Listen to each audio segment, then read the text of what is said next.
Hi అండి, welcome to our channel.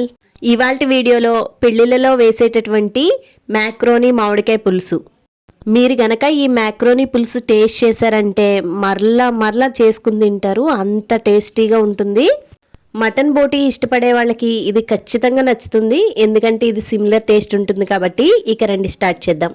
ముందుగా పొయ్యి మీద ఒక గిన్నెను పెట్టుకుని దానిలో 4 గ్లాసుల వాటర్ పోసుకుంటున్నాను.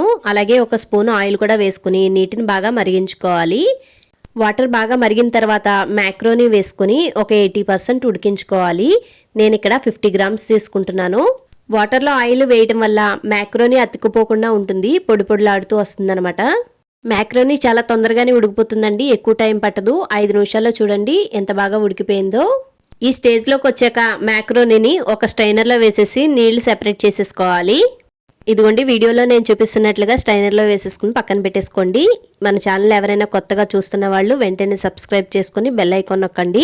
ఇలాంటి వీడియోలన్నీ నోటిఫికేషన్లో వస్తూ ఉంటాయి. ఇప్పుడు పొయ్యి మీద ఒక కడాయిని పెట్టుకుని 3 స్పూన్ల ఆయిల్ వేసుకోవాలి. ఆయిల్ బాగా హీట్ అయిన తర్వాత 4 పచ్చిమిరపకాయలకి నాట్లు పెట్టుకుని వేసుకోవాలి.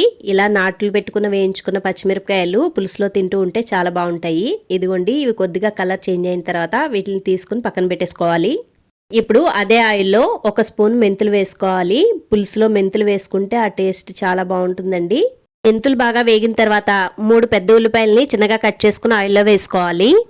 ఉల్లిపాయలు బాగా వేగడం కోసమని కొద్దిగా ఉప్పును కూడా ఇప్పుడే వేసుకుని బాగా వేయించుకోవాలి. ఇవి కొంచెం గోల్డెన్ కలర్ వచ్చేంత వరకు వేయించుకుంటే సరిపోతుంది.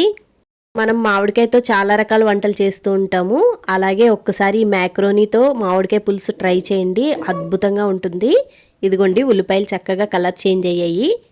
బాగా పుల్లగా ఉండే మామిడికాయని చిన్న ముక్కలుగా కట్ చేసుకుని ఒక కప్పుడు ముక్కలు వేసుకోవాలి. మామిడికాయ ముక్కలు మాత్రం మీ పులుపుకు తగ్గట్టు వేసుకోండి, దీనికైతే కొలత అయితే చెప్పలేము. కొంతమంది అయితే పులుపు ఎక్కువగా తినేవాళ్ళు ఉంటారు, కొంచెం తక్కువ తినేవాళ్ళు కూడా ఉంటారు. సో దాన్ని బట్టి మీరు మీ పులుపుని అడ్జస్ట్ చేసుకోండి. 10 నిమిషాలకి మామిడికాయ ముక్కలు చక్కగా మెత్తపడిపోయాయి. ఇప్పుడు దానిలో 1/2 స్పూన్ పసుపు, 2 స్పూన్ల కారం, మనం ముందుగా వేయించి పెట్టుకున్న పచ్చిమిరపకాయలు వేసేసుకుని ఒక గ్లాసు వాటర్ పోసుకోవాలి. ఈ పులుసులో మీరు ఎటువంటి మసాలా పౌడర్లు కానీ ధనియాల పౌడర్లు కానీ ఏమి వేయొద్దండి, జస్ట్ ఉప్పు కారం పసుపు వేసుకుంటే సరిపోతుంది. అలాగే వాటర్తో పాటుగా మనం ముందుగా ఉడికించి పెట్టుకున్న మ్యాక్రోనీని కూడా వేసేసుకుని ఒకసారి బాగా కలుపుకొని మూత పెట్టుకుంటూ చిన్న మంట మీద ఉడికించుకోవాలి. ఒక 10-15 నిమిషాల తర్వాత మనం మధ్యలో మూత తీసుకుని చూసుకుంటే వాటర్ బాగా దగ్గరికి వచ్చి పులుసు బాగా చిక్కబడింది. చూడండి 15 నిమిషాల తర్వాత పులుసు చక్కగా దగ్గరికి వచ్చేసి మామిడికాయ ముక్కలు కూడా మెత్తగా అయిపోయాయి, పులుసు కూడా బాగా దగ్గరికంటూ వచ్చేసింది. ఈ స్టేజ్లో స్టవ్ ఆఫ్ చేసేసుకోవడమే. ఫైనల్గా మన మ్యాక్రోనీ మామిడికాయ పులుసు అయితే రెడీ అయిపోయిందండి. ఇక వేడివేడి అన్నంలో సర్వ్ చేసుకుంటే సూపర్గా ఉంటుందండి.